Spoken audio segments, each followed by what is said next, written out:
Star, where music history meets its next voice. On WESN, the content capital. Last year, you had the time of your life.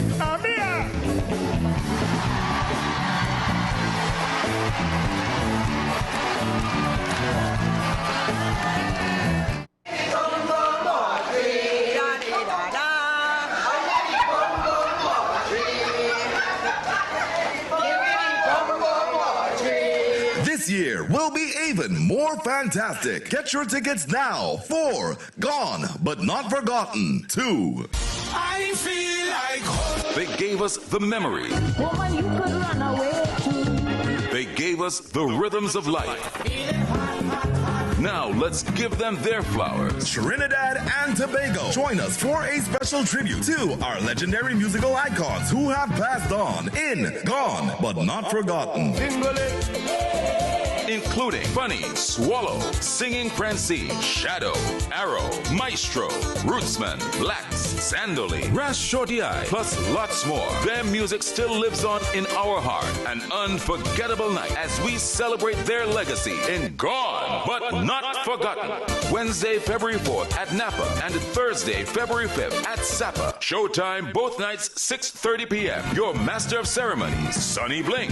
Tickets $300 and $250. Early bird tickets bought by Monday, January 26th. Cost $50 less. Available at Crosby's, Jumbo Foods Barataria, Mart's Liquor Palace, Digomate Main Road, all Kenny Sports, Western Union, Tuna Puna, all Extra Foods, Athletes by the Park, and IslandEatTickets.com. An extra $10 off for online purchases. For more info, call 732-3402. Gone, but not forgotten. WESN.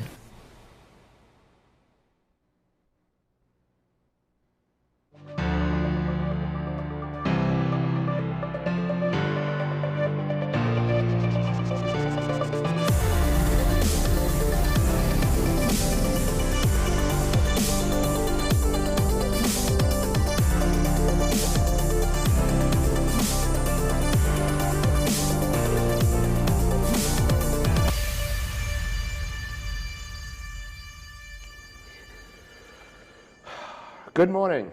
After what was, well, forgive me, loss of life causes me to get emotional, especially when you look at the circumstances and you basically ask the question, why did this happen? Was this necessary? Was this reasonable, justifiable? And technically, it has not gone through the legal process, so it's based on public opinion. But I think most people would say at times, certain situations, the answer to that seems to be no. When you just analyze it for yourself, some situations are not so easy, but in this case, or in the case that happened last week, it seems rather apparent. That said, we'll talk about the responses and the commentary because, as I said yesterday, this was the first time that I looked at different spots throughout the weekend, both days of the weekend, because usually I try to decompress emotionally as much as mentally. So I'm not looking to follow news. Stuff will catch your eye on social media. You'll look up an article, hey, what happened, you know? But I was looking to see what are the people in charge going to say about this issue, and didn't really see anything over the weekend, which in terms of communication, that was a failing, a basic failing in my opinion, because you have this thing out in the public. As much as some people might try to cushion the blow, there's really no way for it to not look really bad. And leaving the public to their own devices generally did not work out well for the last administration, and I would argue does not work well now. But this is not the only thing that's happening in Trinidad and Tobago. So before we go into what the government has said, what the opposition has said, what the commissioner himself has said. One of the things that caught my eye this morning, and it potentially is linked, I'm not entirely too sure, but it potentially is linked to, maybe at least indirectly, to a situation that we spoke about before with EFCL. There's a forensic audit going on in MTS following concerns raised with regards to, well, money owed, concerns raised during a public inquiry by company officials. Apparently, the company is owed $850 million from the government and various state agencies. EFCL was basically being the middleman that managed contractors that were doing work for the Ministry of Education, and they had money owed to them, and they were unable to pay their contractors, and that's why EFCL was wound up. In fact, on Tradley Road, near the Roxy Roundabout, there's a school that has the board that says a project by EFCL. That is basically just, it's supposed to be a school. It really is a half-aborted construction project. MTS was the entity that, in the infinite wisdom of the then government, this is the former PNM administration, as EFCL was unable to continue to operate, I don't necessarily know exactly how they thought this was a just thing to do, because you legitimately owe money to people. I guess perhaps they were saying, the former administration, maybe they gave out too much contracts. But the point is, EFCL wound up not in 2015, but in 2021, 22, sometime around there, right? So it was, in theory, operating. At this point, I'm trying to remember commentary from 2 years ago. I haven't looked it up, forgive me. But the point is, EFCL was in a situation where they could not pay for work being done, work that was essentially necessary, as far as we're aware. Because again, this was not just work done during the time of the partnership, as far as I'm aware. And they replaced EFCL functionally with MTS, and now MTS seemingly is in a similar situation.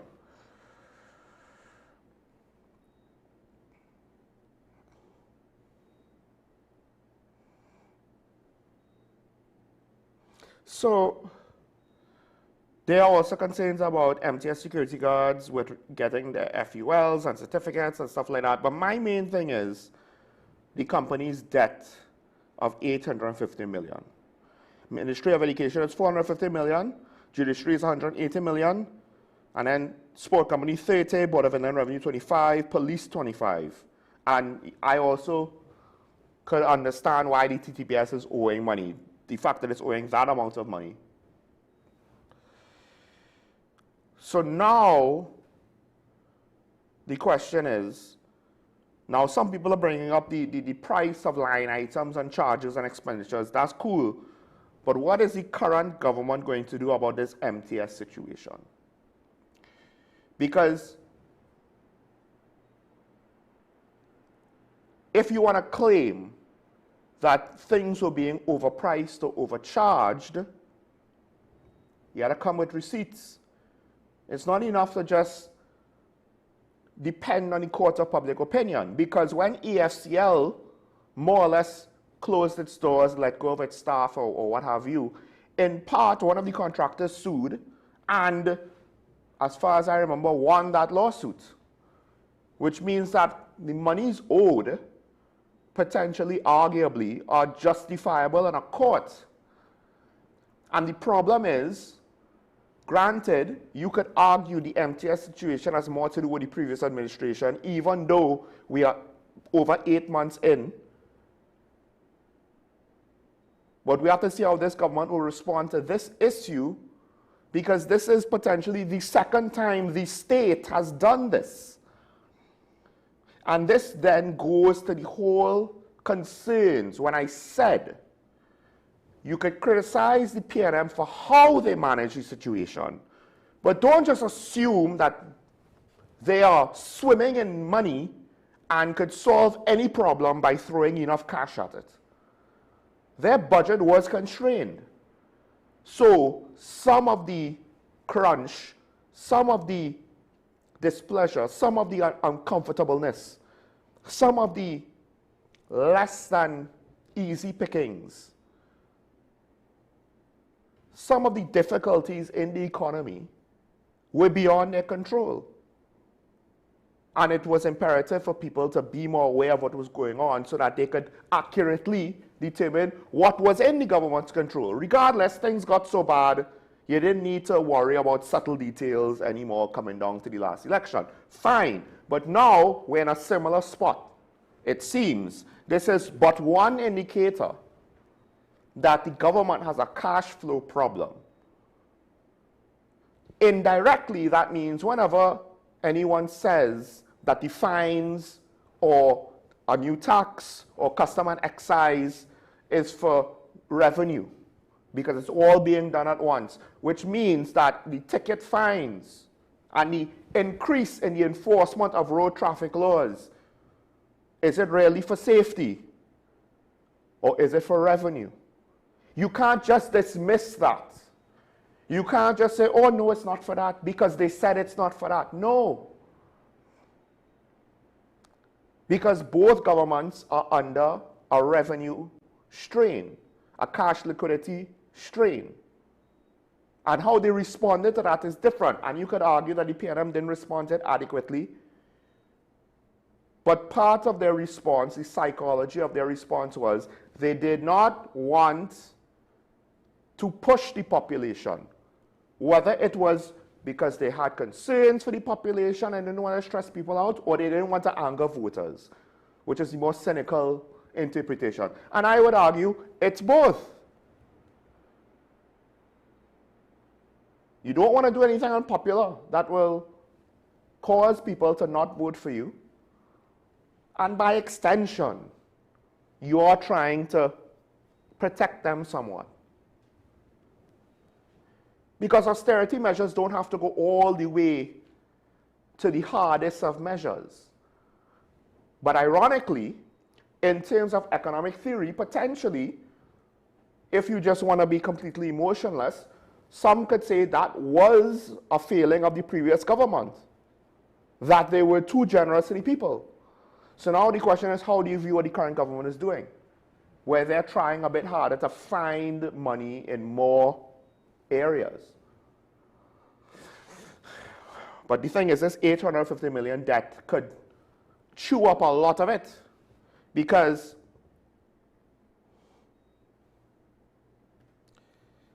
there's been a US $1 billion bond, 10-year unsecured sovereign bond valued at US $1 billion with a 6.4% interest rate on the US market. Is proof of investor confidence in the country, according to the Minister of Finance. Well, look, potentially 850 million might have to go here. Ain't that some?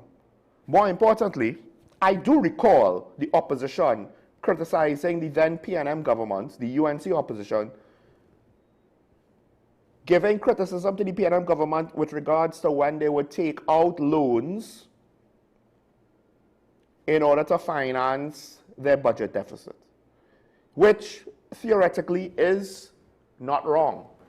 It's just that now you have a budget deficit of approximately $7 billion because you had like 3.8 plus the 3+ billion of the 10%, and that doesn't include more wage negotiations that apparently happened over the last couple of days or last week. This is basically the same play out of Coleman Burt's, when he was Minister of Finance, playbook. You get a bond, you get some US money from this bond, the foreign exchange is going to go straight into the system. You're going to sell the foreign exchange to the financial system. You're going to use the local currency to pay off your bills. And the injection of foreign exchange is going to help bridge the gap of our international trade position. This is more or less what the PNM did, I think, for a year or two, coming down to the end. And on one hand, it's a smart play, it's a 2-for-1 play. On the other hand, it's an unsustainable play if your economic position does not improve. Because you have to pay back these things in US. And you're using the actual financial liquid cash value potentially for recurring expenditure items. Now, the 10% back pay is not going to be recurrent expenditure, right? But at the same time, it's not capital investment that's necessarily going to lead to growth. It's going to lead to an increase in GDP in the sense of, well, the salary increase is going to make it look as though the figures got a little bit higher. But to say that actual production increase,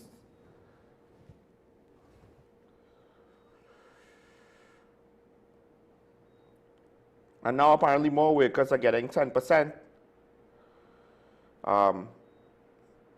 The National Union of Government and Federated Workers, they have a proposal for wage settlement valued at $2.6 billion. So now, I don't even know if this $6 billion or $7 billion of TT dollars value of this US bond is going to actually be able to just deal with the various commitments and debts that we know of.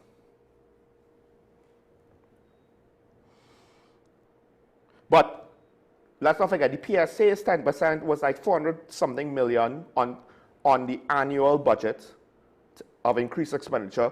This National Union's increase is looking to increase government expenditure, their wage bill, by another 250 million. So combined, that's something like 600 million annually. The wage settlement offer apparently includes a mix of cash and non-cash. I don't know if the PSA's part of their offer, the non-cash, included that digital/communications package that they got from, I believe it was either TSCT or Amplia. But all of these things, you know, you might do a little bit of creative accounting and shuffle things around, but it's, at the end of the day, it's still going to cost real money.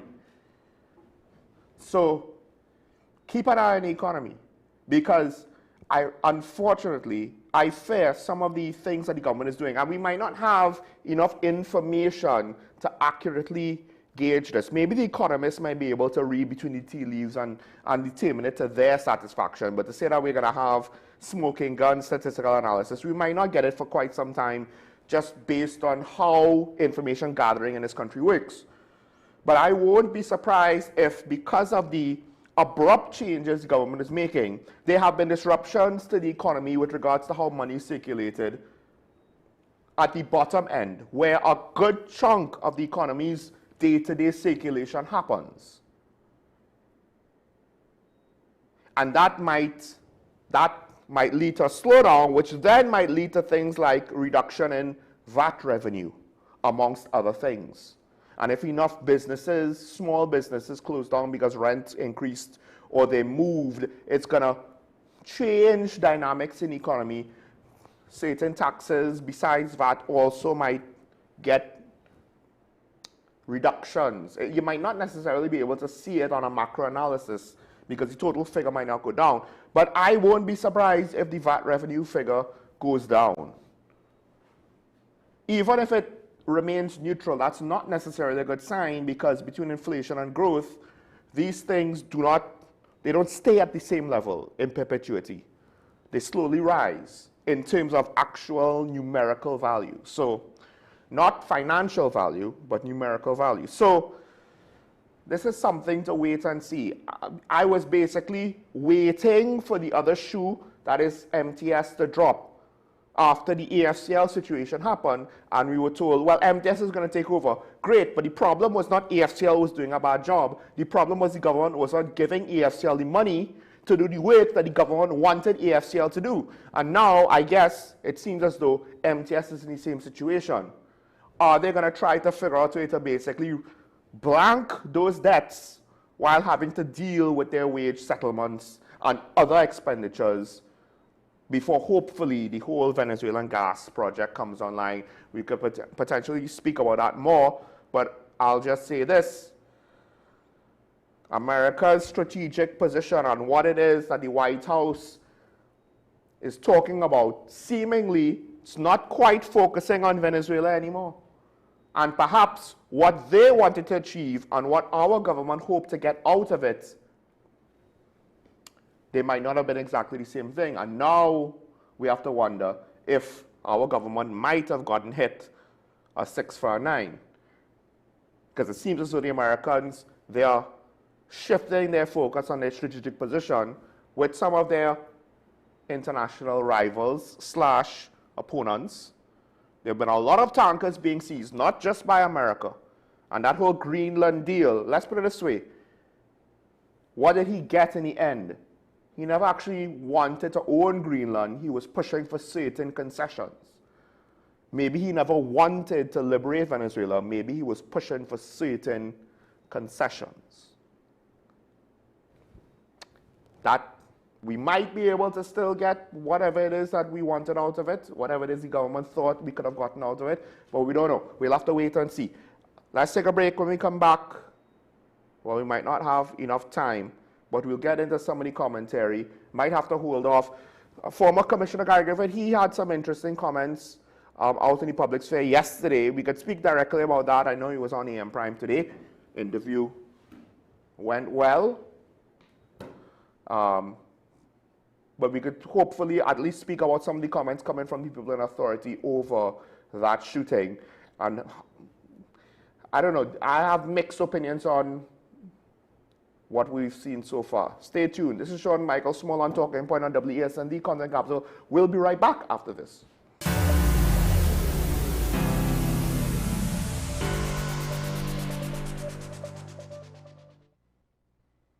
Last year, you had the time of your life. Amplia.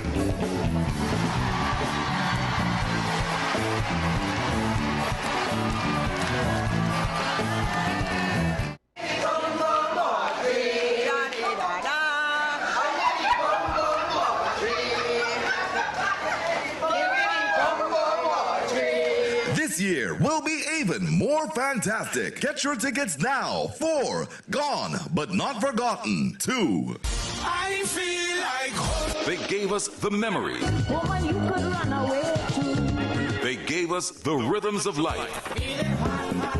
Now let's give them their flowers. Trinidad and Tobago, join us for a special tribute to our legendary musical icons who have passed on in Gone But Not Forgotten.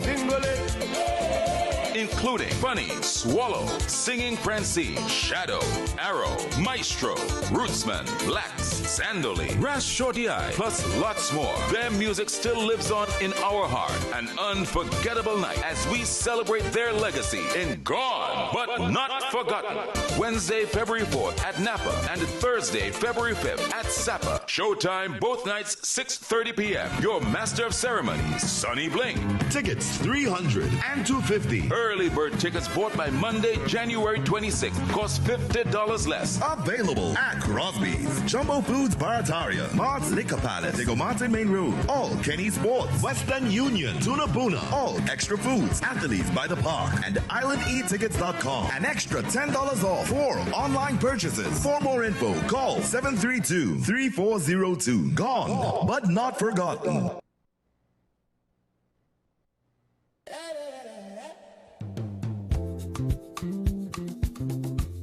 Don't stop. Previously on Cover Star, Just keeping on with my flow. we met the voices and we met our first 2 panels of judges. Episode 1, Vonette Bickford and myself, Hannah Abdul. Episode 2, Candice Alcantara and the piano girl Johanna.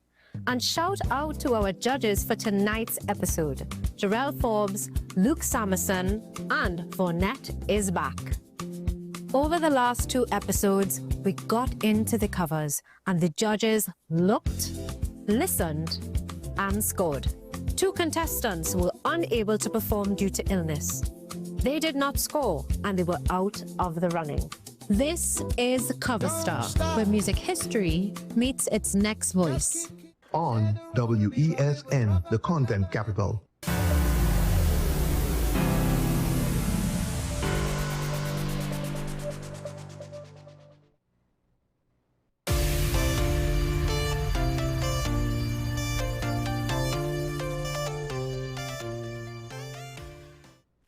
All right, gonna have to be quick. Don't want to keep our guests waiting. However, I do feel as though I need to comment or provide my opinion in response to some of the statements issued by the relevant people that we would want to hear from, our leaders and the leader of the police service itself. The commissioner, we'll start with that. He issued a statement, and now he acknowledges the public's concerns, which, when I read fuller, it makes me have doubts on that statement, to be honest. Because by acknowledging the public's concerns, he has essentially started his defense, saying that the video shared publicly represents only the final seconds of this pursuit, does not reflect the full scope of the events. Having reviewed the evidence gathered thus far, including the same video posted online, I find no basis at this time to suspend or place any officer on administrative leave. However, I have recommended counseling, and in keeping with our commitment to transparency and accountability, a First Division officer has been appointed to lead the investigation. Simultaneously, the PCA, as well as the Professional Standards Bureau, are conducting independent inquiries. And this sounds like someone who understands on paper what to do and has no actual real clue of what to do. He could read the manual. He doesn't actually know how to drive the car. Because to say that you acknowledge the public's concerns and then, listen, procedurally this might be correct. If you're not smart enough to put it another way, maybe you shouldn't have said it. Because it comes across as though the officers did nothing wrong, but they need counseling for the trauma of them killing somebody. That's how it comes across based on the statement. I am not reading from the article. I am reading from, at the end of the article, they put the full statement. This should be in today's Express. He has reviewed evidence. Yes, that's nice. But where's the gun? Let's talk about the evidence that he has reviewed beyond the video that the public has seen. While I had considered releasing additional video recordings and audio to the public, in the public interest, legal advice caution against doing so as it may prejudice the integrity of the investigation. That is, unfortunately, an excuse that I don't think the public is going to accept, regardless of the legality and the correctness of the excuse. Because, and again, your public communication is not about fair. It's not about trying to be accurate with regards to the facts. It's about trying to head off unnecessary and unwarranted public speculation and accusations. Given the footage involved, however, one could argue that the majority of public accusations and speculations are warranted, or at least are within the realm of reasonableness. That is to say, there was no reason for that man to be killed. Trying to say that there was a chase before the final seconds offers us nothing, because the fact that he ran is irrelevant to killing him. And if the commissioner does not understand such a basic tenet of police rules of engagement that even most civilians across the world understand, that is strike one on, you probably are not qualified for the job. Anyway, I'm going to lose it because his comments are that tone deaf and that bad. I urge members of the public to share any relevant information with investigators and to refrain from posting potential evidence online. Again, that comment is tone deaf and is that bad. They don't trust you, so they won't share it with you. That's number one, because you're not doing anything to encourage them to trust you. And number two, saying, please do not post your evidence online, sounds like you're trying to cover up someone's mess. The question is, whose mess? Is it the 3 officers who shot Mr. Samaru? Is it their mess? Is it a superior officer's mess? Is it the DCP of Operations mess? Is it your mess? Whose mess is it? That's how it comes across, because that is a failure of communication. More importantly, in what world is the public going to take solace in the fact that you have appointed a member of the First Division to lead investigations, and also the PCA and the PSB are conducting independent inquiries? Because while I feel for the PCA, the fact that they are restricted by the legislation that governs what they can and cannot do, at the end of the day, so I'm not saying it's their fault, but there are 0 results from any of these paths, particularly in recent times. Whatever positive results there are, you don't publish it. That is to your detriment. That is not, we are not required to speculate on successes of police internal investigations into misconduct. If you don't tell us, that's a you problem. But more importantly, for high-profile cases like this, has the Brent Thomas matter been looked into and resolved successfully? Is there an explanation for that? Has the arrest into former Commissioner Airlink Christopher been resolved successfully? Is there an explanation for that? The answer to those 2 things are no. So in what world can you go in front of the country and say, that thing that looks like extrajudicial killing, trust me, it's not. Take my word for it, and I have also initiated investigations that are proven in past multiple times to be completely ineffective. But that should be enough to placate you, because, in his words, he has done his job by stating that he acknowledges the public's concerns. Unfortunately, there's a thing in Hollywood and in literature. It's called show, don't tell. You are telling us that you're concerned. You are showing us a lack of concern. You are showing us that, hey, I am the Pied Piper, and I will lead you, as has been done many times before. Wherever it is I lead you to, that's where you need to go. That's where I want you to go, and you should go nowhere else. And I'm asking you, don't go anywhere else. I'm playing my little flute, but the fact of the matter is, you give us nothing. So why should we believe you? Unless you're trying to gaslight us with your little flute.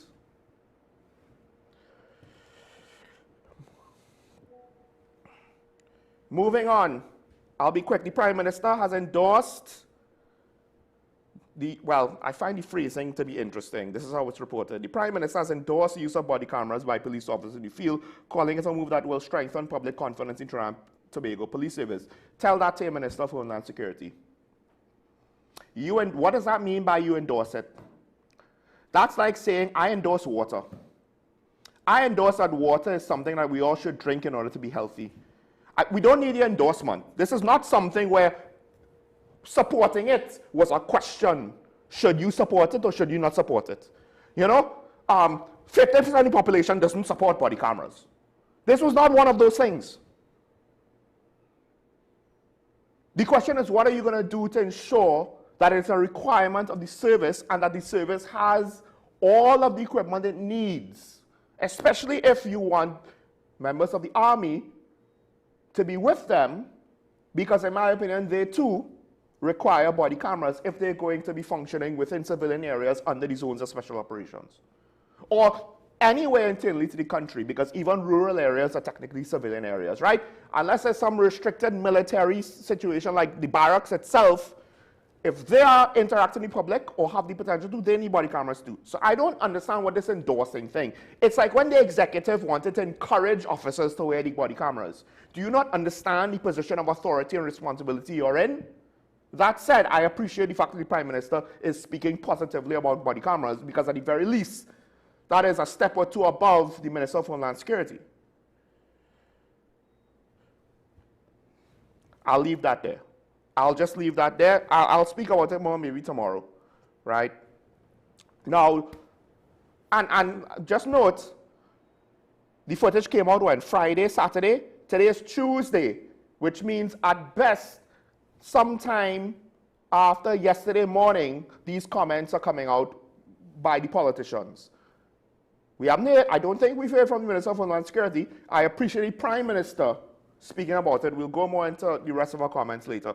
The opposition, one member of the opposition has spoken about this as well. And again, that's why I said the politicians. It's in the Tuesday papers.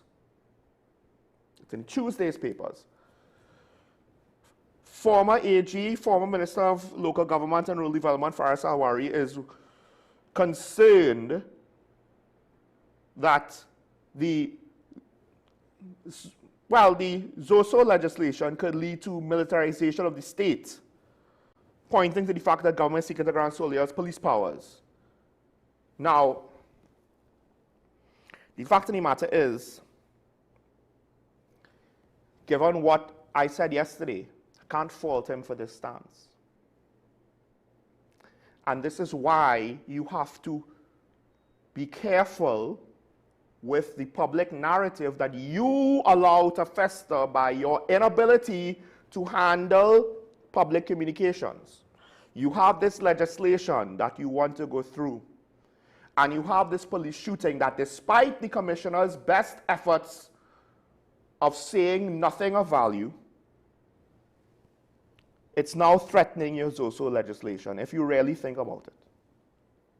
Because when Faris Alwari says militarization, that looked like a military-style attack, not an attempt to arrest somebody who was surrendering. Oh, by the way, Commissioner, just exactly what procedure allows you to shoot on someone who has his hands up in the air?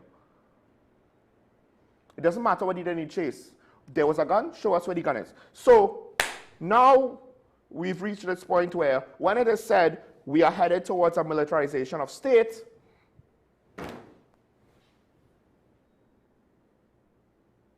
maybe if the Minister of Homeland Security pushed for body cameras, because according to Commissioner, there's an explanation to this, right?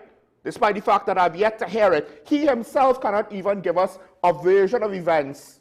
He is hiding behind, I can't talk about it. You can't even give us a counter version of events, because the version of events you gave us last week Tuesday, or last week Wednesday, was that bad in hindsight when you were exposed by information given to the public, which again compounds the fact that when you say, please don't release anything to the public, we're committed to transparency, but we don't actually want the public to know anything.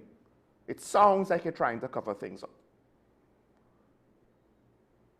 Don't take it as criticism. Take it as a free public relations lesson, because what bothers me in this most of all is not the ineptitude of public relations by what should have been a commissioner that we thought knew better, but how obvious the mistakes are. Usually what that means is these people aren't that dumb. So if that's the case, what is the actual agenda behind this angle that the commissioner is trying to take?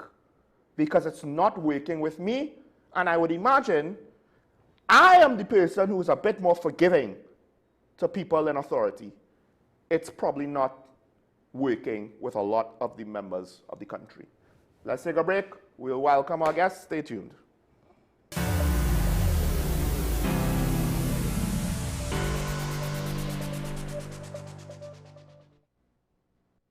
Last year, you had the time of your life. Amplia!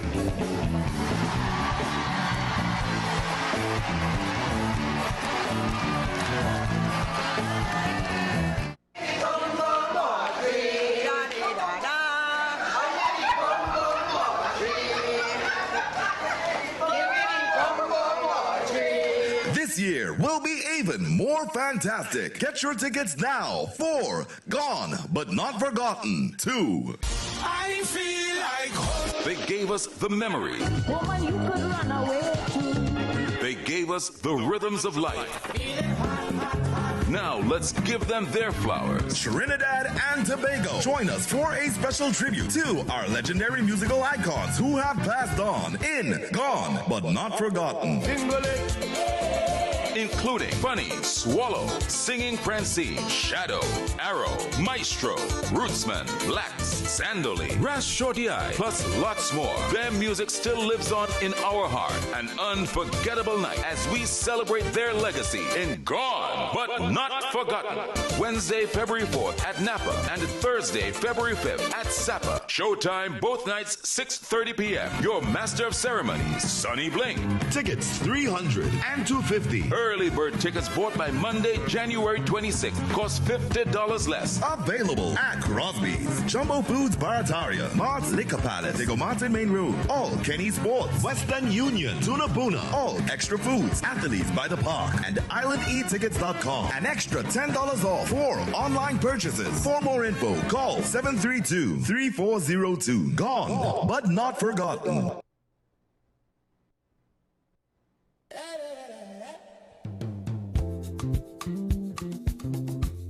Don't stop, Previously on Cover Star, just keeping on with my flow. we met the voices and we met our first two panels of judges. Episode 1, Vonette Bigford and myself, Hannah Abdul. Episode 2, Candice Alcantara and the piano girl Johanna. And shout out to our judges for tonight's episode, Jarrell Forbes, Luke Samerson, and Vonette is back. Over the last two episodes, we got into the covers and the judges looked, listened, and scored. Two contestants were unable to perform due to illness. They did not score and they were out of the running. This is Cover Star, where music history meets its next voice. On WESN, the content capital. As you come in. Long time I see you. This station complete. Ready for children party. Mommy! Jay, you can't go nowhere with these children. And you know you can't depend on Kevin neither Stephen to see about them. Yes, total waste. So I supposed to stay home the whole time? Jada is 12. She could see about them. You just leave Jada to see about Kia and Kayla. I thought it's your mother or your sister. Who? Them always busy. Jada could handle that. She cooking and cleaning a long time. And the next two better know what time it is. It's only me, you know. I will talk to my mother. She just home these days. She will make sure the children okay. Alright. Let me see the moves for later. Before you ramage, make sure the children okay. Call 996 to report all child abuse now. A message from the Children's Authority of Trinidad and Tobago.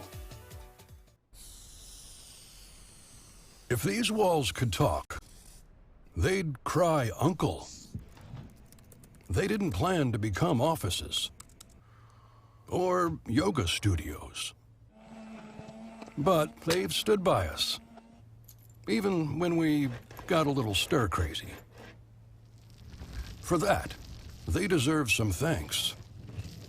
They deserve Benjamin Moore.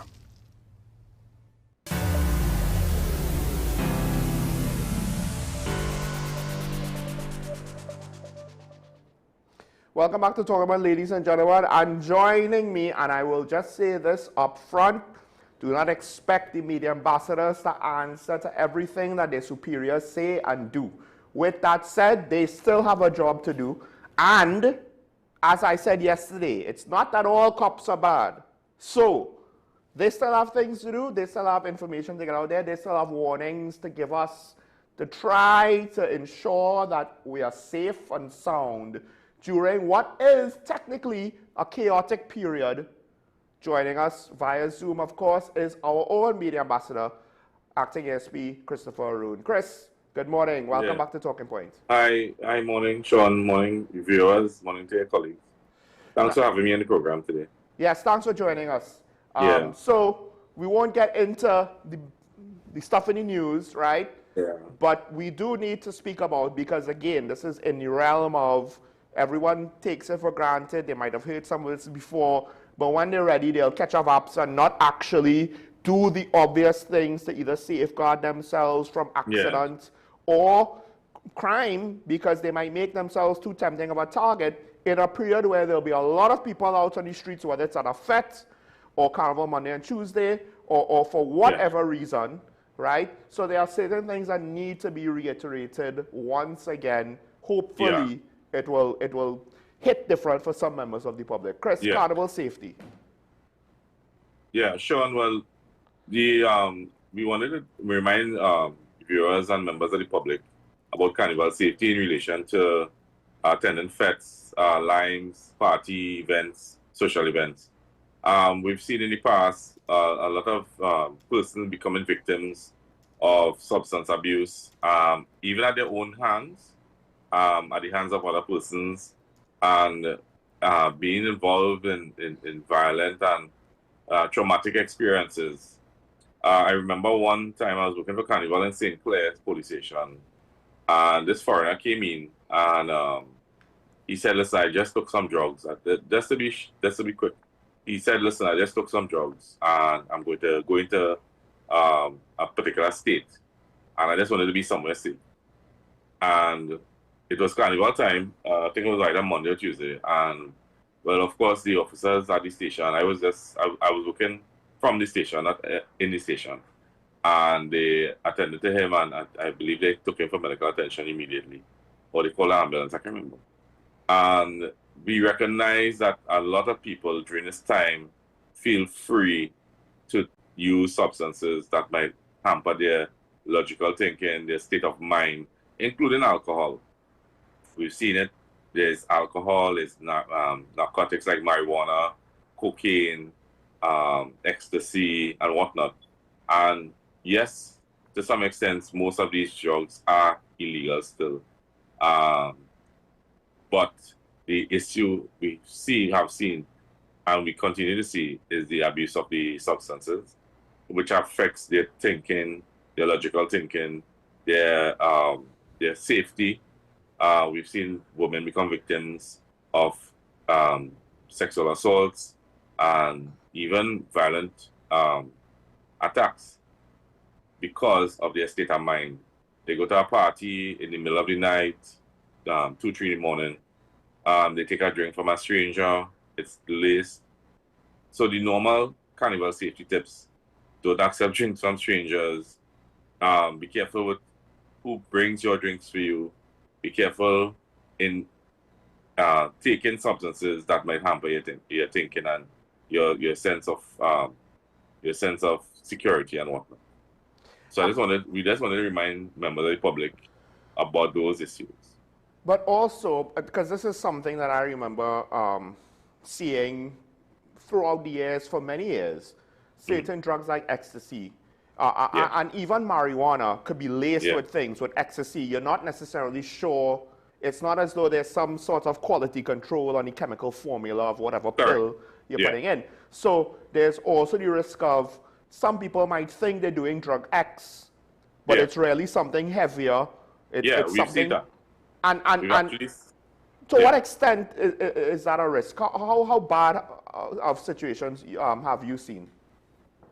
Yeah, we've seen persons taking marijuana that have been laced with cocaine, and they trip off, for the want of a better word, and they find themselves losing their memory. They are held. They're taken away without even they become submissive without even recognizing that they are. Some people trip off violently. They attack persons. Even with alcohol, I've actually seen. I remember I was working Shagwana's police station as a sergeant in the charge room, and there was a drinking and driving incident, and the person was very abusive to the police. He attacked the police. We had to subdue him. We took him for medical attention first, and the next morning he was totally out. He couldn't remember anything, and he was quite the opposite person. So even we see that even with the use of intoxicants and substances, and as you said, they may be laced. So you're expecting one outcome from a particular substance, and then there's a totally different effect on it. To what extent do people kind of take it for granted? Because I feel as though people feel safe in Carnival. Yeah, especially for Carnival and social events. And it happens with foreigners as well. where they come down, they want to be free, they want to enjoy themselves freely, and they take these substances, and it might be it might be a lot stronger than they expected, and as you say, it may have the opposite effect or a different effect, and they find themselves in positions that they never wanted to be in. So we do see instances like this happening, and we want to encourage members of the public to be careful when using these substances and to avoid it as much as possible. Nothing is wrong with social drinking, drinking in moderation. Of course, now marijuana is decriminalized to some extent, and you can enjoy them. So we want members of the public to be careful, because we've seen side effects, ill side effects when it comes to even consuming marijuana, such as in brownies and cakes and whatnot, and however they administer it in these methods. Now, usually people go to fetes in a group. People enjoy carnival in a group, and the group might have a designated driver. Correct. Right. Yeah. Carnival, it's a bit trickier, right? You might not have a designated driver within the group on Carnival Tuesday. The driver might be someone external, which might work out better unless they themselves are enjoying Carnival at home too much. Yeah. And that was one of the things I wanted to ask. Like, I think people take it for granted, and at times the designated driver is not someone who's not drinking. It's someone who's drinking less. Yeah, yeah. And then now... We encourage that. We encourage that if you're going to be drinking, don't drive, have a designated driver, because we are seeing accidents on the roadways, and we are administering breathalyzer tests, and we have caused arrest persons, especially around carnival time, and we're seeing it recently here, where we are arresting persons for drinking and driving. The penalty has now risen, and we want persons to be careful of that. We are seeing accidents emanating from drunk drivers leaving one side of the roadway and crashing into innocent bystanders, innocent other drivers and vehicle users on the other side of the highway or the roadway. So people need to be a lot more careful and designate a driver. Use a designated driver. Use the pay, what we call Uber or TT rideshare or whatever. Use those services as much as possible. Well, especially if you're a foreigner.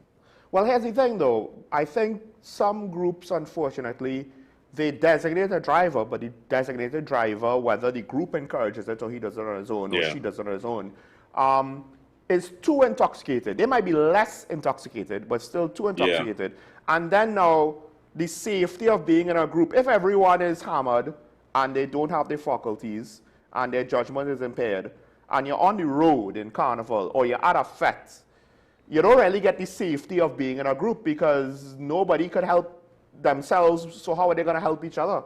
And we're seeing incidents of drivers who use alcohol and substances. They feel a lot confident in their driving skills, and they take it for granted that they could be impaired, and there are accidents emanating out of this.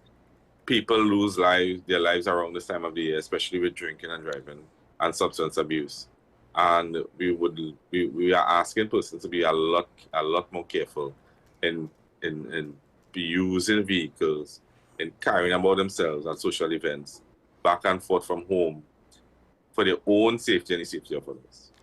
You mentioned that there was someone who was so intoxicated that he was physically aggressive with police officers. Yeah, it happens. Yeah. And here's the thing.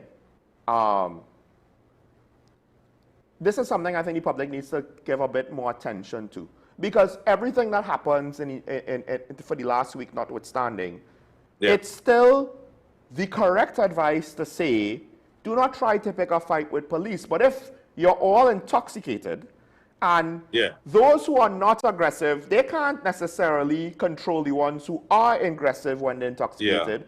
And driving drunk is not just your risk of, oh, well, we might get a ticket and the car might get towed. There's also the fact that in the moment, somebody's going to lose their mind and try to pick a fight while drunk.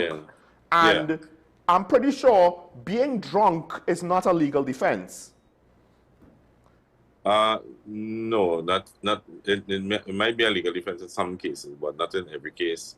Not in the case of assault or manslaughter or murder or whatever. Right. So if you assault a police officer, it's definitely, you can't say, well, I'm sorry, Your Honor, I attacked the police because I was drunk. Yeah, exactly. Drunk and disorderly behavior in a public place is an offense. Persons have been arrested in the past for that. Even when other persons intervene, I've actually been in situations where we've had to apprehend a drunk individual who is disorderly and drunk and disorderly in a public place, and the other persons with him who are also intoxicated join the fight. Some persons might try to alleviate the situation. They might try to pull him away, and in so doing, they cause an obstruction. They cause resisting arrest, and they themselves might find themselves liable to be arrested as well. And we've actually had cases like that.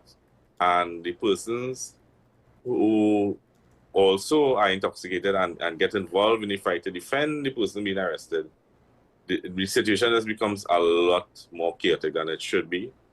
As officers, we try to de-escalate the situation. However, in effecting the arrest, sometimes the situation does get chaotic and a lot more persons get arrested. So what we need sober-minded thinking persons. So if you know you can't drink or handle the alcohol, avoid getting drunk, because we know you came there to be in a social event, to have a good time, and we try to avoid really administering any type of unnecessary force. But sometimes the force used to subdue somebody might be what unwanted at times. Now, and persons find themselves liable to arrest and charges. And it actually brought up something. I'm not too sure if I ever asked this before. I do remember some time ago, it might have been Old Year's or Christmas Eve, somebody did something just after St. James on that flyover just before Kukurit there to cause an accident, and I think police had to come out and it caused a traffic pileup. But my thought was when we finally got past was that look at what you did to yourself. Yeah. At a major holiday period, you have run afoul of the law in a way that the law can't just turn a blind eye to. So the thing is, before Carnival Monday and Tuesday, there's a lot of fets. There are people who they go fet to fet to fet to fet. They're on a marathon mission, which means they're marathon drinking. Yeah. So that people are aware of the potential repercussions. Let's say you've been to a fet the Friday before Carnival, the Saturday before Carnival, the Sunday morning, into the Sunday night. And you're intoxicated, and something goes wrong, you run afoul of the law. It's bad enough that they can't just ticket you and let you go. You have to be taken into custody. Procedurally, if they're arrested over the weekend, how likely is it they could get out in time for Carnival Monday and Tuesday? Because I would imagine, especially if it's like Sunday afternoon, Sunday night, you do something that's so egregious, they have to arrest you, right? Yeah, well, if it's a summary offense, like assault by beating or disorderly behavior, once the person has sobered up, bail would be granted by the police at the station. From the rank of corporal and above can apply bail. They would be given the bail. If it's an indictable offense, which is a more serious offense, they would have to appear before a master or a magistrate to obtain that bail. So the attorneys would be contacted. This is normal procedure, where your attorney is contacted and the attorney assists you with obtaining bail. So in some cases, it might be, well, the next morning you sleep it off, you get sobered, and we administer the bail from the charging perspective. However, if it's a more serious offense where you cause a lot of damage, you cause injuries to persons and whatnot, and it is an indictable offense, you would have to appear before a master to be granted bail. That might take until Wednesday or Thursday. Right. Because Ash Wednesday, officers are mostly exempted from court because they've been working so long and they have other duties to attend to on Ash Wednesday. They're exempted from court, so you may find yourselves before the court, maybe Wednesday, maybe Thursday, depending on the duties of the officer.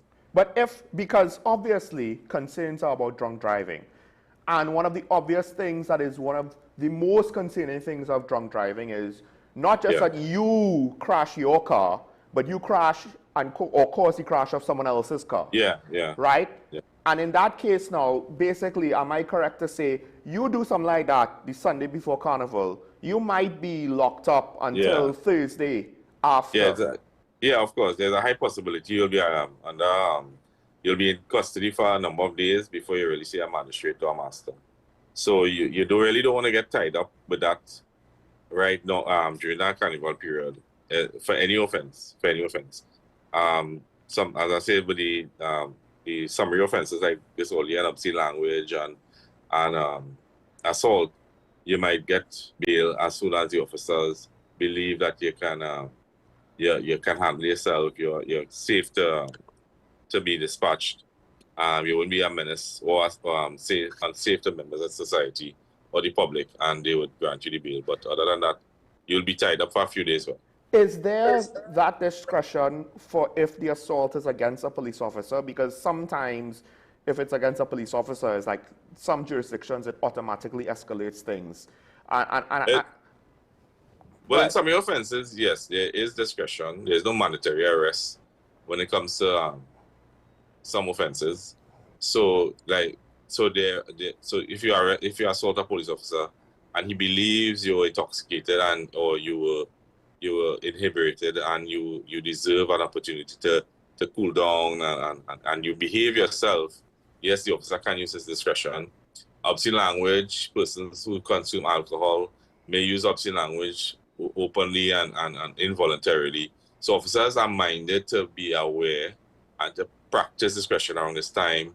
You may use marijuana in public, although it's a ticketable offense. The officers will warn you and allow you to leave because it's a time of the year that, it's social events, it's carnival, you're on the road. So the officers are minded to use as much discretion as possible. However, if you overdo it, you would be liable to arrest. And it doesn't stop the officer from arresting. His discretion doesn't stop him from arresting you. Now, he can warn you in most cases. Now, one of the things is because there are people who use narcotics, not just marijuana and drink alcohol, but hard drugs. But it's one thing, obviously, for people who are dealing, right, or who basically they're the ones that bring it into the party. They're aware of what's going on. But people also kind of need to be wary. Maybe they assume things are free, so they might accept carrying a small amount of narcotics on their person, or they might be carrying someone's bag and they don't know that there's ecstasy pills in it. But the point is, depending on the situation, I'm sure, not that the police are going to search everybody, individually, trying to find drugs. But if a police officer finds signs, somebody's kind of moving suspiciously, handing out things in a suspicious manner, because alcohol will be a liquid, there'll be bottles, there'll be big bottles, what is this person handing out to people, right? So if there's any suspicion, you might get caught holding the bag, and that might basically put you in a situation where your carnival gets interrupted or ended. Of course. So there's narcotics carry what we call strict liability. So it's a strict liability offense in the sense that if you are caught with the appropriate amount of marijuana, any amount of cocaine, any amount of ecstasy, any amount of heroin, any amount of narcotics as per the act and the schedule, once you are held with those items, you will be arrested and presumed to be the possessor of the items. You would have to prove in court that you had no intent to distribute, possess, and whatnot. Once the officer finds it on you, you will be arrested and charged for the offense because it is a strict liability offense. As I said, in the cases of alcohol and marijuana, alcohol is always considered an intoxicant. It's not illegal. Marijuana is decriminalized to some amount. I believe it's 30 grams to possess. Between 30 and 90 grams, you can be ticketed, and above that, you will be charged for possession. If it's above 1,000 grams, you'll be charged for trafficking. And if it's near a school facility or any type of the school, any part of the school. So, for instance, CIC, I believe, is on Frederick Street, Henry Street, Frederick Street.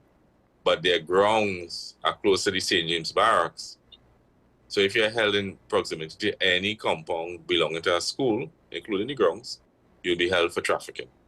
So you have to be very careful in possessing these items.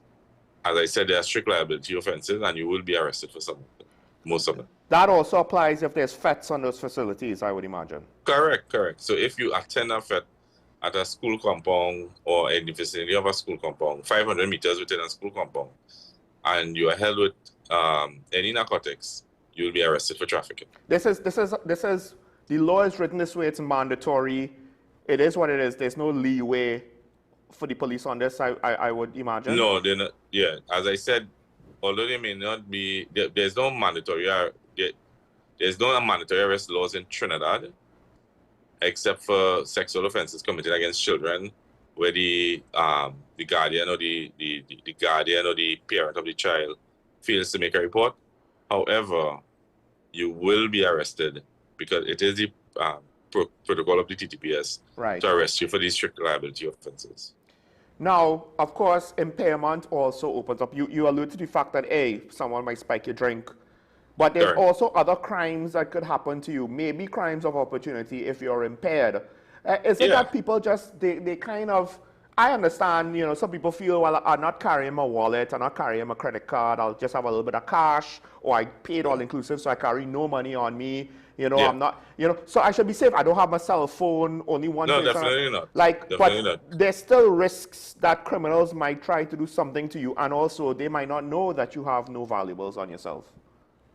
Correct. And that exactly, they may not know. And again, the aim and objective of the criminals may not just be to rob or steal. It may be to assault. And persons must be wary that there are persons in society whose aim and objective is to carry out these assaults, whether it be physical, sexual, or otherwise. And the intent may not be to rob. The intent may be to cause you to be a victim. And you need to, at all times, be aware of your surroundings, be aware of the persons you are with, be aware of the threats out there. That not just because you may find yourself in a high society, all-inclusive FET, and you think you're safe. Persons that are in this arena may not physically attack you and rob you, but their intent may be even worse. So it doesn't matter where it is, what FET it is, what social event it is. You must have your guard up at all times, just to enjoy yourself. And I don't think anybody needs to overdo it to enjoy themselves. Well, I don't know. I don't know if things change, because I haven't been out to a party or a nightclub or a bar, in quite some time. It's actually, like, besides myself, how long it's been. But hey, who can afford buying beers now? You know what I mean? But with that said, we know the culture. People love to free up, and they like to party. They like to partake in a drink or 2 or 10. One of the things with that motivation is, and I guess some of this goes to general periods where there's holidays or vacations, but with Carnival there's an added dimension, because say for the summer vacation, the Christmas vacation, you will talk about supervision of children, not leaving them unsupervised. But then now on top of that, you have a situation where, all right, the question is, do they have the correct supervision that maybe is not partaking in alcohol or disappearing? Because the parents might want to go to FET, and the auntie might want to slip out for whatever reason. So there is the kids left at home, but then also the kids might also go out on the road, whether starting off with the parents or just starting out on their own and branch out. And that could be a bit of a problem, not so? Yeah, unfortunately, the culture of Trinidad and Tobago is, when I say unfortunately, I mean some of us overdo it. With respect to supervision of children, we believe that at an early age, children can supervise themselves, and they can indulge in intoxicants and whatnot. In some parts of Trinidad and Tobago, the culture, or even throughout Trinidad and Tobago, the culture might be to involve them, encourage them into smoking marijuana and whatnot. And we've seen it. We've actually had cause to charge persons for abandonment, which is cruelty to a child, under Section 4 of the Children's Act 4601. Any person who neglects, ill-treats, assaults, abandons any child. So when you leave a child unsupervised, you are committing the offense of cruelty, to wit, basically, you abandon the child. And we've actually had cause to charge persons for leaving children unattended.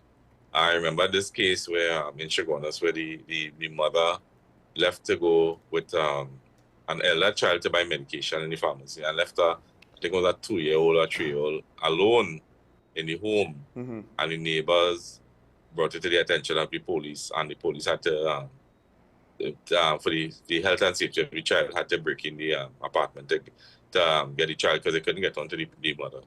And the mother was charged for abandonment. So anybody who does that, be wary that you would be liable to an arrest. Now, for the in a past job, I have gotten some excuses by customers who want to say that the service they got from somewhere else somehow was my responsibility. Right? It's like, listen, I can't control the flights you get. I can't control whatever other service provider was late or gave you bad service. That has nothing to do with me. And so I do believe that there is a section of the general public, not just in Trinidad and Tobago, across the world, because you see, you hear about these stories, but I've witnessed it in my country, right? I guess I need to put this out there so that it's said, as much as some of us would think that it's obvious and self-evident, because I'm sure there's going to be parents whose babysitter plans fall through, but they paid for their all-inclusive package already. So, officer, I mean, I already paid for my costume. Yeah, there's no excuse. That excuse, you would have to explain that to a judge. So you would be arrested for the offense of cruelty to a child and taken before a magistrate and a judge, and you would have to explain that. That would be your defense in court. Again, with the strict liability offenses, this may fall under that, and you would have to hope that the judge believes you or feels pity on you or sorry for you. Because as officers, we can't encourage the abandonment of children. We can't encourage the cruelty to children, especially now where children might find themselves unsupervised and they drown. We have had cases in Belmont, I remember, some years, I think it was 2016, where a father left his children unattended and one of the children drowned, went into a barrel of water and drowned. We had cases where children would set the house on fire. I think that happened recently in Maraval and whatnot. And you would find yourselves, if not charged, but with the case of death, you may find yourself charged for manslaughter. Well, there was a case in Tobago years ago. This might have been 17 years ago, 16 years ago. A family was checking into a hotel. Yeah. And they, just the time it took for them to check in and get their stuff in the room, they didn't realize one of the small children kind of went off on his own, drowned in the pool. We're talking, they didn't mean to abandon him. And it wasn't like he was missing for hours. It was a matter of minutes. It was just one of those things. So I say that not to say that this situation, hey, look how those parents did wrong. This was a very human situation, but it goes to show how quickly things could go wrong, which is why when you say abandon a child for hours and hours, you all can't just let that pass. I mean, we do have to approach the DPP and in some of these cases because how the circumstances unfold. We've actually had cases where the child would enter the kitchen, the parent is cooking, the child enters the kitchen and pulls a pot of hot water unexpectedly. So quickly, children tend to move very quickly. You have to supervise children like literally like eggs. And because they move so fast, especially young kids, and they find themselves tied up in all kind of chaos. And again, in some cases, we will approach DPP to get advice on those cases because of the circumstances. But in most cases, you will be charged still. And it's unfortunate that it happened like that. But to protect children, we must consider that everything must be done to protect them. So as much as you want to leave, to go, to attend to something else, you must supervise that child properly. But right, properly. Because where I wanted to go next, and we're going to wrap things up maybe around here. Yeah. You might think, oh, well, I have babysitters when I go to the vet. And I'll come home and the babysitter leaves. And I'm here home. But you now come from a vet. Right. And it might have been a series of vets. Maybe you're not going out carnival Monday and Tuesday. But you came back home Sunday or Monday morning after drinking whole weekend. There's no other adult in the house. It could be you and your husband, but you're both inebriated. You did everything else right. You got the Uber. You got someone to pick you up and bring you back. You know, you got the babysitter, the family member, the whatever. But now, when it's all said and done, you're home, but you're hungover, maybe passed out, maybe still drunk, but you're the only adult in the house. That can't be right. That can't be practical. Yeah, correct. And again, responsibly. So we use the word properly. We're looking at the word responsibly. If you are not responsible in taking care, so you can't leave a child with an elderly parent who is incapacitated, and something happens, you will be charged, or most likely you will be charged for cruelty to a child because of these circumstances. You, in yourself, drinking, coming home and knocking out, and something happens to that child is not responsibly supervised, you most likely would be charged. I remember a case some years ago, about at least 5 years or more ago. The parents were home entertaining a third party, and the father left to drop off the third party at another village.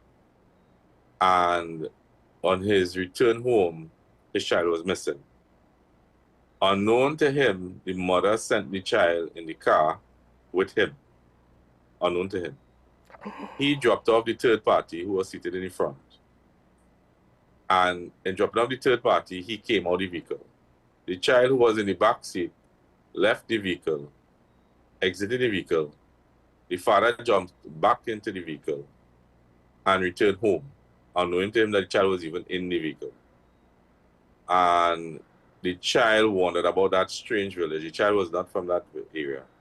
And the child wandered around the strange village and started to cry. And it's like 3 in the morning. And the neighborhood heard the child crying.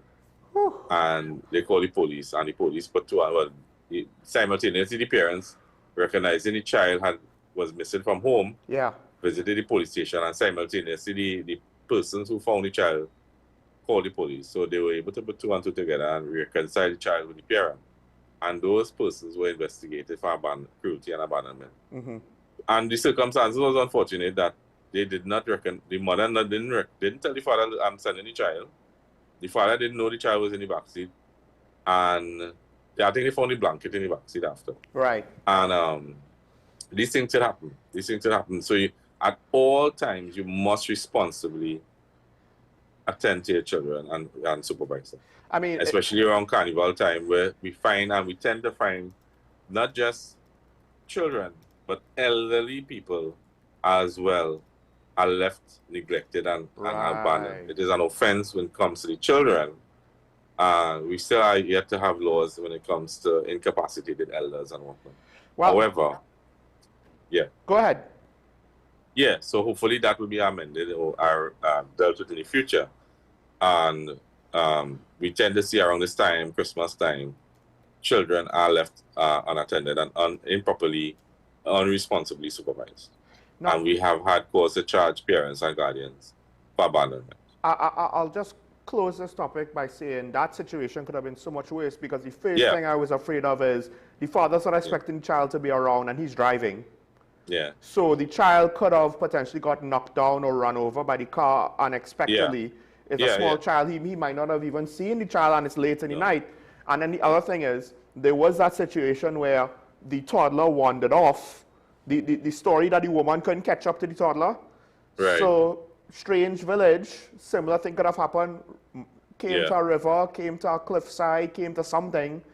There's so many ways that story could have ended poorly. And I think some people would say, what's the big deal? They got the child in the end, right? No.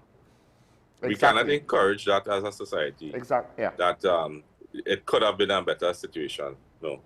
We must take all precautions and actions to encourage and ensure that children are always safe, whether it be in the school, whether it be on the road, whether it be at home. We must always encourage that those things happen, and as police officers, we must abide by the law and uphold the law when it comes, especially when it comes to children. So you would find yourselves liable to arrest and charges. I think it's a bit of a segue because now we're speaking about the general child safety topic, but as it's come up, I just thought of it as a warning to people, because this is how I approach the safety with my nephews. We need to do that as well. Yeah. It only takes one mistake. This is the time of the year for it. But it only takes one mistake, right? That's the lesson there. I myself tend to be a bit paranoid about certain things. And maybe that's why, I have not children yet. Maybe that's a good thing. I need to kind of my nerves need to settle down a little bit. But at the same time, with children, it only takes one mistake for the worst thing to happen. It's never too late to have children. Yeah, well, we'll see. It gets harder the older you get. All right. With that said, I just feel the need to also throw out, and if you have a firearm, that is one of those things, because I don't know if you saw this, but I saw a video of a criminal in some other foreign country kind of brandishing a gun with music and whatever, and he made the mistake of, for whatever reason, putting the gun to his head, and it discharged on his stream.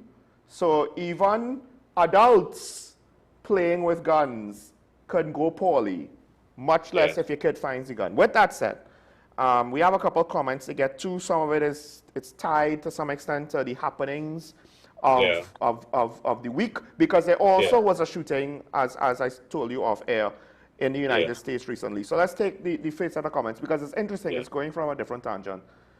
If we could get it up there. Oh, well, all right. Let's go with this. The president of the U.S. sanctions extrajudicial killings. The prime minister of our country also sanctions such killings. Not that I believe the commenter is not speaking about the police shooting that happened recently, but rather the American bombings, right? So I don't want people to misread. Yes, some people might misread it that way, in my experience. The prime minister of our country also sanctioned such killings openly, declaring, "Kill them violently. Law enforcement in Minneapolis and Handspring Village perhaps feel empowered to act unfortunately." I wouldn't. Here's the thing. I believe what's going on in America is because a situation has gotten out of control politically. Because there's practical concerns about illegal immigration. I believe Sweden, I haven't double-checked this, but Sweden has done a complete 180 with how they treat with illegal immigrants, to the point where they are clamping down so much harder than everybody else. They were the most open, and now outside of Poland, it seems they're the most closed. So there's legitimate concerns about illegal immigration in the States. The problem is, at some point, it's one thing if you feel the protesters are out of bounds, but it seems as though the protesters get a little aggressive, and some law enforcement counters that with their own over-aggression. And the last shooting, as I mentioned to you, Chris, was I didn't see the whole thing, but it was so bad. It's one of those things where I don't want to look at the whole thing, right? It was, as far as I am aware, completely unjustified, and it's because the politics of I am right and you're wrong, so I am empowered to kind of do whatever I think is best because I have the moral high ground. The problem is, of course, it's not that the other side did anything just as bad, but the escalation happened in steps, alternating steps. And now we get to this point where it's not a justification. As far as I'm aware, those ICE agents were out of their minds with what they did. Yeah. Right? And in some ways, it is either just as bad or worse than what happened locally, because they had control of the situation in more ways than one. So with regards to locally, I'm not sure, because you have to understand the Prime Minister is talking about the Americans doing something on the sea. So I don't know if that's going to have an impact with use of force domestically. I do think, however, that if you add what the Prime Minister says with some sentiments of some of the population, where they want law enforcement to go after the criminals and to get them, and if a criminal dies, everyone says, oh, well, I think somebody said last week, before the footage came out, was that, well, you know, the police shoot a criminal, they're cleansing the earth. So those kinds of things, I think, might empower police to be a bit gung-ho in whatever they're doing. Because also the level of crime, you know, it's one of those things where, yes, it's hard to have pity for a hardened gangster who is killing people. Yeah. Right? The problem is the identification. That's where... Right. Well, the thing is, with any shooting or any incident involving police, in this case, it's under investigation. However, we must indicate that whether you be a gangster or a non-gangster or a criminal or not a criminal or innocent bystander, the police must use rules of engagement when it comes to any shooting or any involvement with force. So there is rules of engagement and there is use of force policy, and hopefully whatever investigation is being conducted or the investigations that are being conducted, in our case, it would alleviate any tensions and any ambiguity. Last night I was looking at the news and I saw the father, and I must indicate and extend condolences to him and his family and friends of the deceased, Mr. Samaru. And it's very sad that he has to go through this, and the relatives have to go through this. It's unfortunate, and hopefully the investigations being conducted would bring some alleviation to their concerns, especially the family, and the truth would come out at the end, and hopefully justice would be served in whatever way it should be. And you know, as a country, we could grow out of this. As a society, we could learn out of this and expect better, if not better, that whatever issues that aren't understood now are understood later. Hopefully that would happen, and you know, we sympathize with the family, and hopefully, I was talking to an officer yesterday, and he indicated to me that he couldn't even watch the video more than once. And it does speak to, I mean, it's not the whole TTPS that behaves a particular way.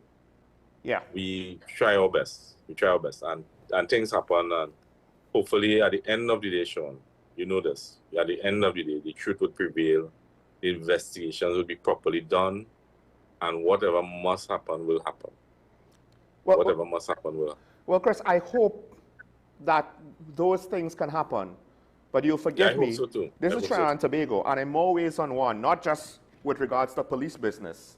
You know, the history has shown sometimes that hope is not realized, but at some point it has to. It has to, because things are only going to go worse if it doesn't. Now, there's a different perspective in some of the comments, so let's take the next comment.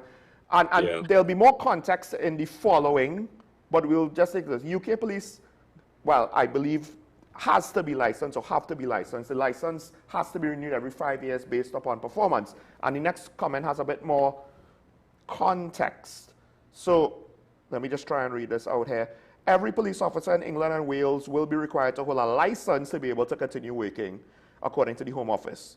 They will have to prove that they have the right skills in issues such as tackling violence against women and girls, or face being removed from their job, under the terms of a phase scheme similar to ones for lawyers or doctors. Some senior figures in policing say the scheme will be expensive and time-consuming and could undermine vetting processes already in place. Separate proposals announced on Friday, ministers will grant new powers to dismiss chief constables and intervene in forces deemed to be failing.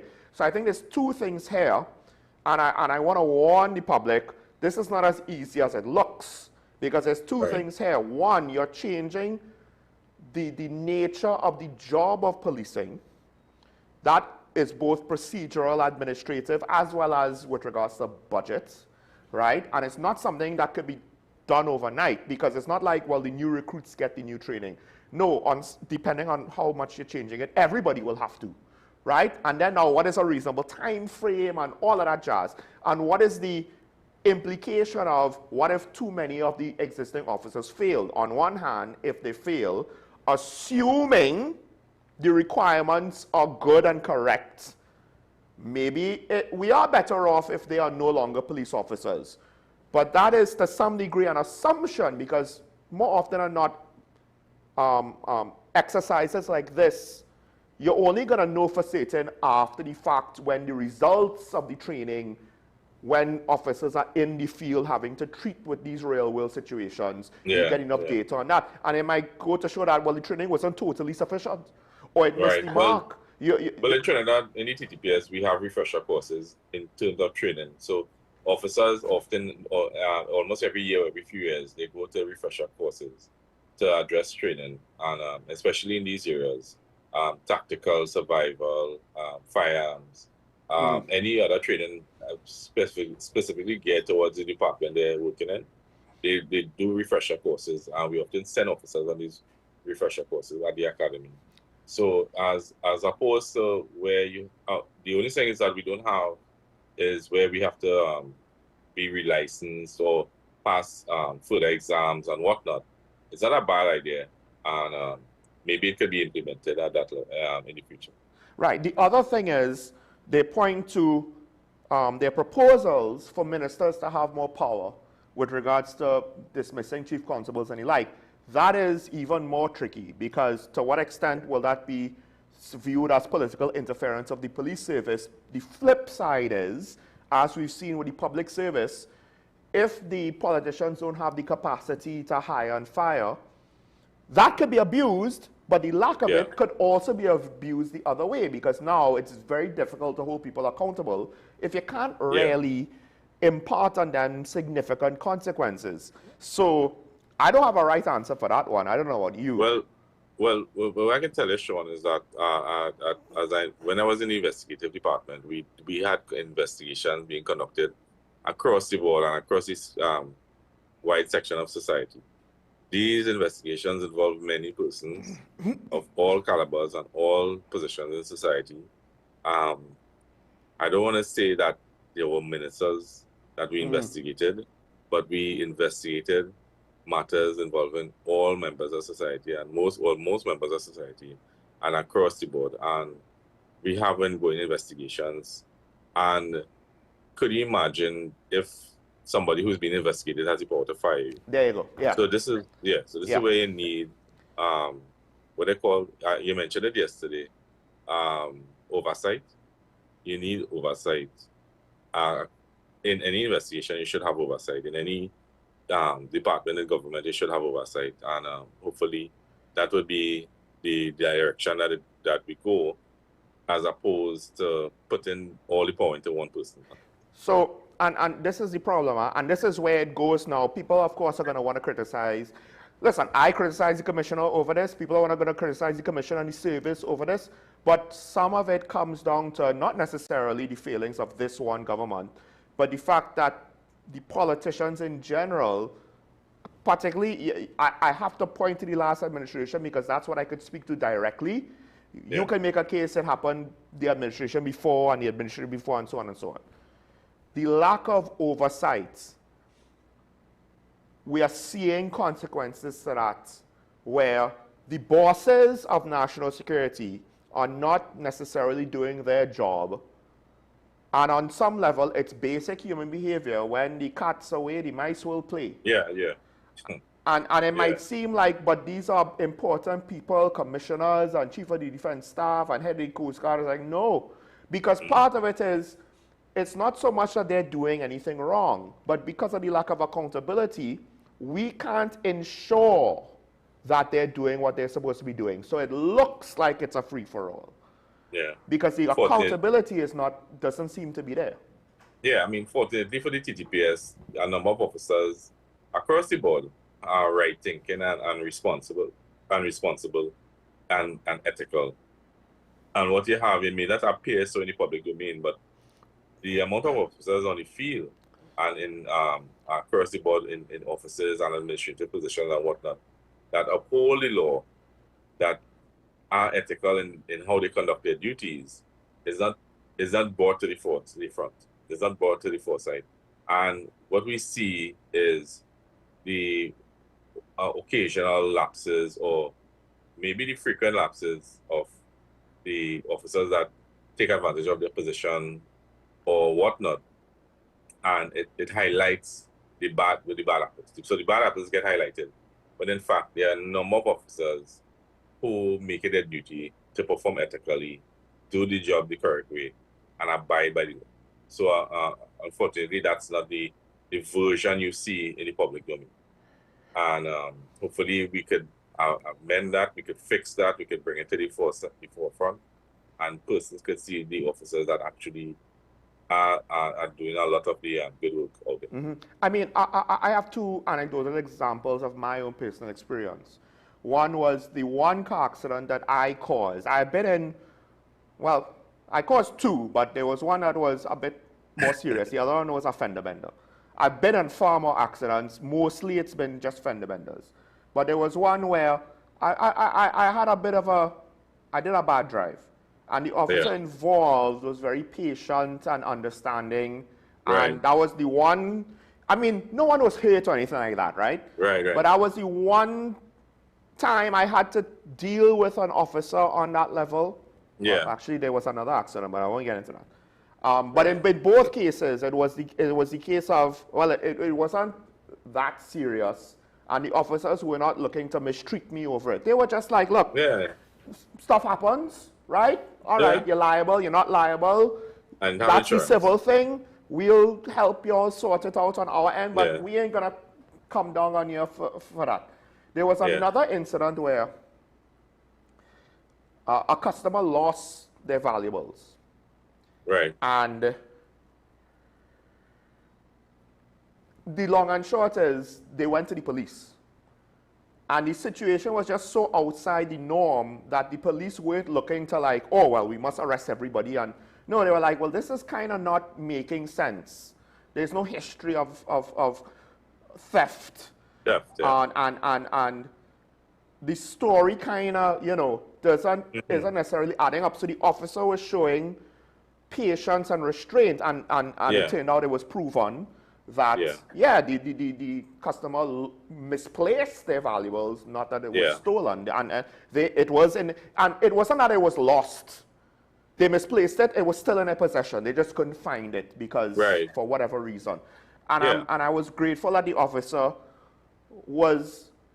she wasn't soft, right? It was probably assertive.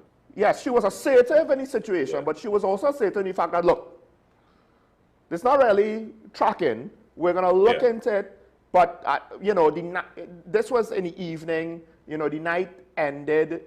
They couldn't necessarily get the situation to a resolution. The resolution came the following morning, or maybe later that night when it's like, oh, well, they found the stuff. Yeah. Well, so officers tend to use assertiveness, logic, first of all, at their disposal before they look at, sometimes even before looking at the facts. Well, the possibility of other things. So I remember this case where we went to a grocery in Port of Spain, and the cashier had lost $5,000, and it wasn't the normal scheme of things. This has never happened with this cashier before, and of course, the cashier was responsible for the cash. Yeah. So by misplacing it, she herself would have been deemed the suspect. Yes. And the first thing we looked at was who else had entered the office. And we had no CCTV footage, and we had to depend on persons, eyewitnesses, and who indicated that one of the guys who just pushed the trolley had entered the office momentarily, and we concentrated our interrogation on him. And after about a few minutes of speaking to him very patiently and showing him the logic behind it, that was the only logical answer that we could have come up with for the cash missing. And he went outside and he had hidden it in a plant outside, and he brought it back. Yeah, there was a similar situation where that I heard of at the workplace, where a worker who did not normally handle cash found, I think, someone's cash that fell on the floor, something like that. And it wasn't like a small amount, right? It wasn't like $20, $60. It was maybe a few $100s. And there was footage. So luckily, it didn't have to devolve into, you know, a he said, she said, or a guessing game. And it was one of those things where, you know, like, part of it is, if it's an employee that handles cash all the time, you know, and I understand, the police are going to look at that, it's like, well, did they rob before? You know, and I guess part of it is maybe people need to kind of give the police an opportunity to do their job. Yeah, do their job, And if it is that you think that they're doing the job poorly, you could deal with it after the fact. But don't just run up and be all, because one of the things is, while I'm not going to say that the outcome of that shooting was warranted because he ran, don't take that as an excuse to say, well, you know, it's fine, we all have a right to run. Right. Because that's not true. Those are two separate things. Well, what I can say is, without commenting on that particular investigation, generally running from the police is not, the penalty is not death. So one should not expect to be killed if you run from the police. Just naturally run from the police. So circumstances would evolve. In the case of that investigation, I have no information as to the possibilities of what occurred, but in general, running from the police does not require that. But I do want to say this, because I do feel people kind of take things for granted. Like, you want to overcompensate, and I don't want that to happen in situations like this, because yes, running from the police is not supposed to lead to your death. And in this case, there's very obvious circumstances where you could start to make those conclusions, or at least those hypotheses on how this went down. But running could be the first step in escalation that could lead to something unfortunate happening.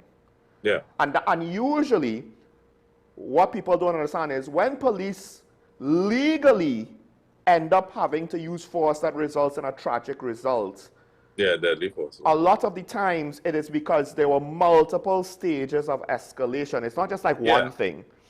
And running could be one of the first steps of that escalation. So, again, it's for people to not think, hey, I have license to run. I hope nobody thinks that. As much as everything that I've said on the matter, that is two separate concepts now. So, people should still, as much as some people might not want to hear it, hey, comply.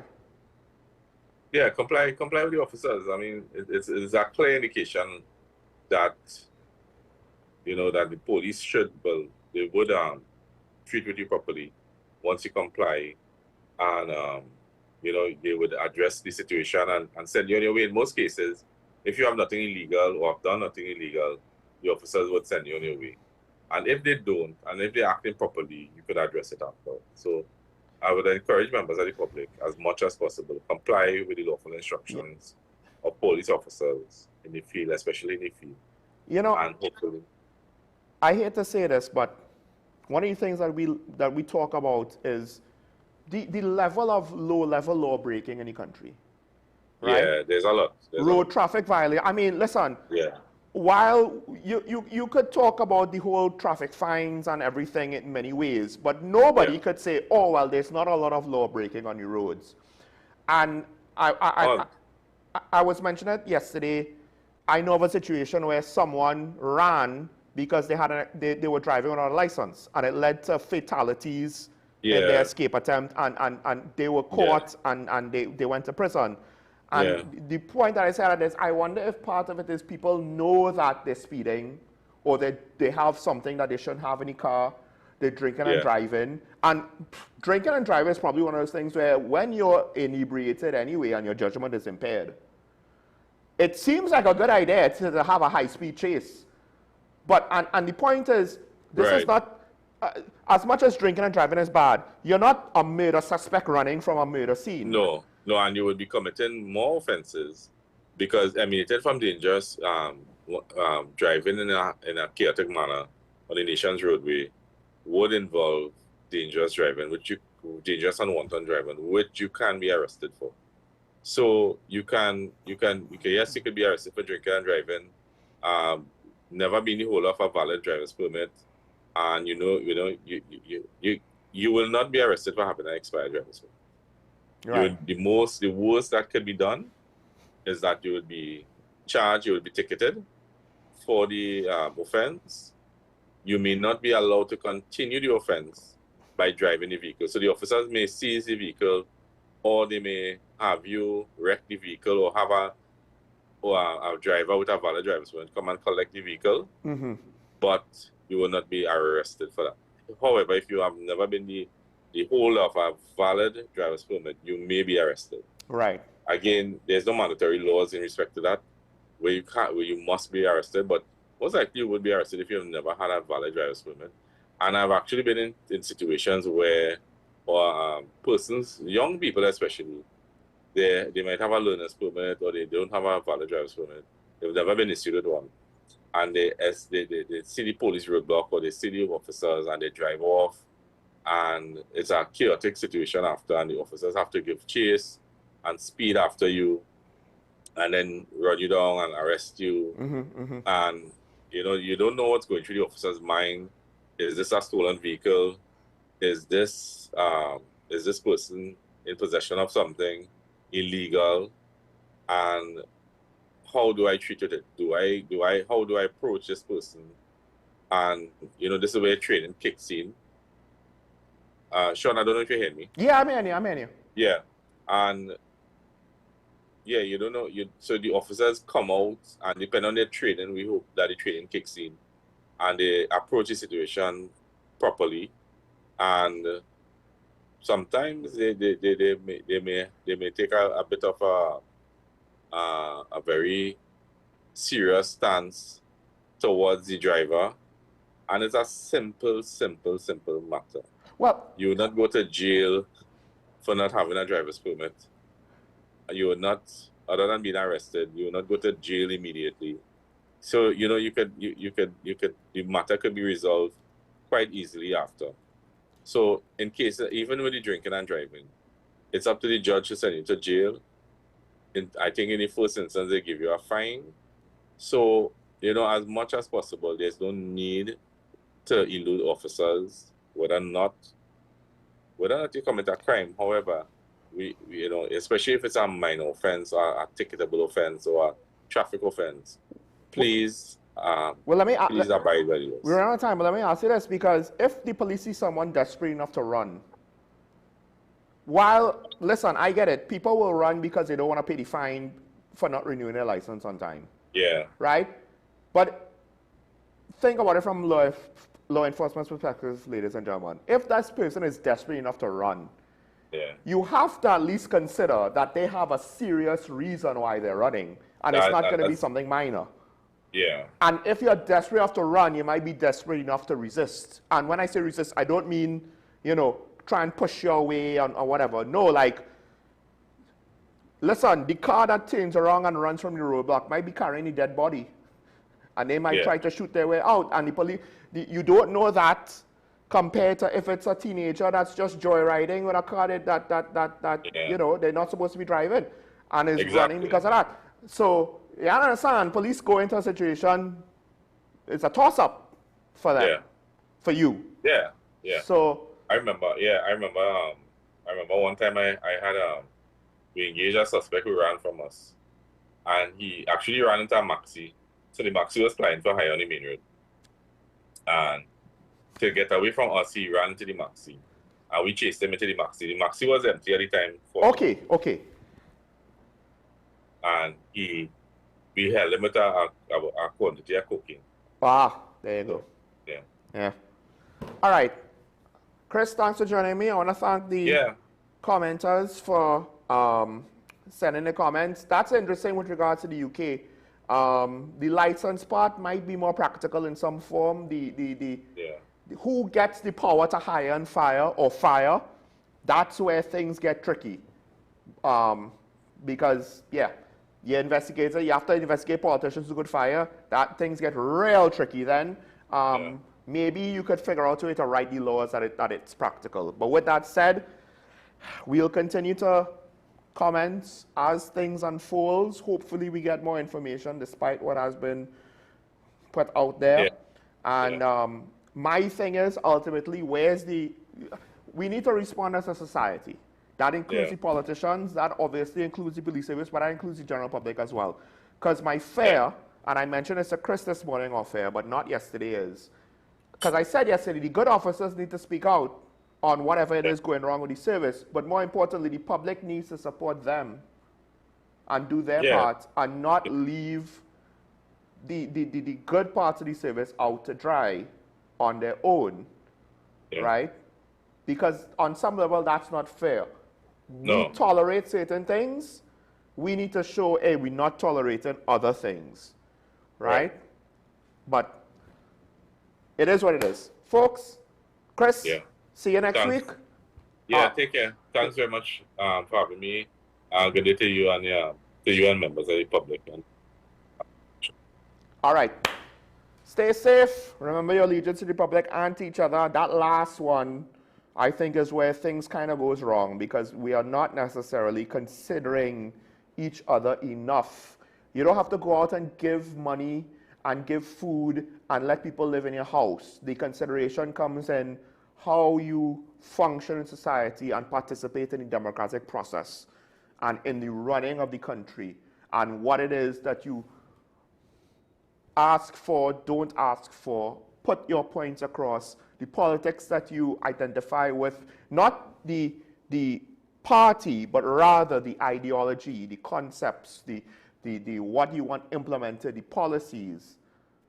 These things matter because they affect all of us, and I don't think we give enough consideration to everybody else. We only give consideration to what we think is best for us, aka what we want, not necessarily what we need. And because of that, things slip through the cracks, to say it lightly. Be nice. We'll see you tomorrow. Have a good day. Bye-bye.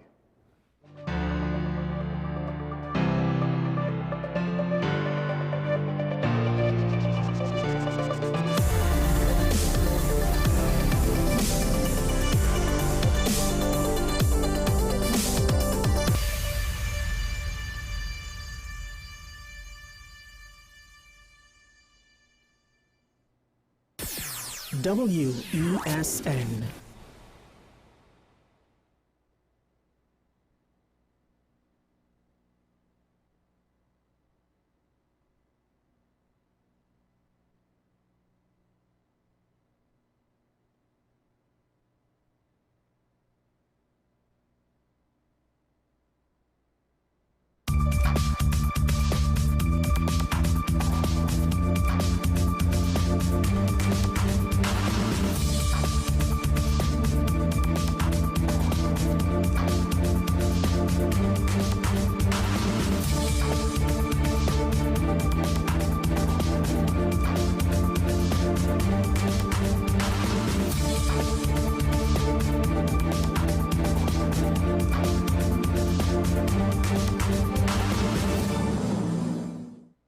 Good day and